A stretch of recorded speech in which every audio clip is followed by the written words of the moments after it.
کہ سٹینٹ کیا ہے، کب ضروری ہے، اور اکثر پیشنٹس یہ پوچھتے ہیں ہمارے پاس، آپ کے پاس آ کے، کہ اس کے بغیر نہیں کام ہو سکتا؟ وہ بھی دوائیوں سے ہی حل نکال دیں نا، اسٹینٹ کو چھوڑیں. بھائی آپ کی نالیوں کے اندر تنگیاں آ گئی ہیں، اور وہ تنگیاں ایسے ہیں جیسے آپ اپنے پائپ کو سوچیں کہ پانی کا پائپ ہے، اس میں اندر زنگ لگ گیا ہے. اب وہ باہر سے آپ کچھ بھی کر لیں وہ زنگ نہیں جائے گا.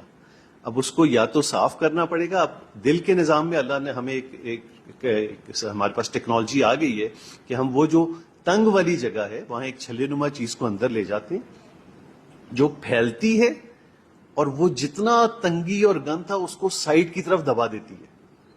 اس کی وجہ سے کیا ہوتا ہے کہ وہ تنگی ختم ہو کے خون کا بہاؤ واپس بحال ہو گیا. تو اب ظاہر سی بات ہے اس کے لیے آئیڈینٹیفائی کرنا کس پیشنٹ میں یہ آسانی سے اور صحیح طور پہ دیر پا نتائج کے ساتھ کی جا سکتی ہے کہ تنگی کی نوعیت کیسی ہے، کتنی بڑی ہے. تو یہ اسٹینٹ ایک چھلا ہے جو نالی میں جا کے تنگیوں کو باہر دیوار کی طرف دبا دے اور آپ کے خون کا بہاؤ بحال ہو جائے گا. آپ کو واضح طور پہ خود اندازہ ہوگا، علامتوں میں جو فرق آئے گا وہ ساری چیزیں تو وہ اسٹینٹ کی وجہ سے ہوگی. تو یہ کوئی اور پھر وہ نالی کا حصہ بن جاتا ہے. کچھ کہتے ہیں ایکسپائر ہوتا ہے پھر دوبارہ نکالنا پڑتا ہے، ایسا کچھ نہیں ہے. ایسا کچھ نہیں وہ ہے. نالی کا حصہ یہ پتلی سی دھات ہوتی ہے، اتنی پتلی سی دھات کہ وہ